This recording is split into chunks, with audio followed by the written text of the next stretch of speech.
Hello guys! Ang ituturo ko po sa inyo ngayon ay kung paano gumawa ng taut line hitch knot. Una, i-wrap ang libreng dulo ng lubid sa standing part ng lubid ng 2 beses.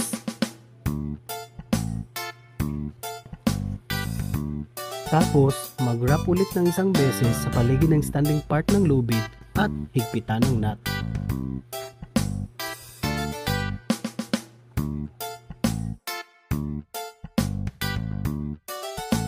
Kung gusto mong higpitan ng linya, i-slide lang ang knot palayo sa anchor.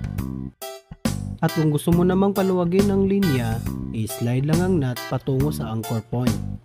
Kaunting kaalaman. Ang taut line hitch ay isang uri ng adjustable loop knot na ginagamit upang masecure ang mga linya o lubid na kailangang ayusin ang tensyon.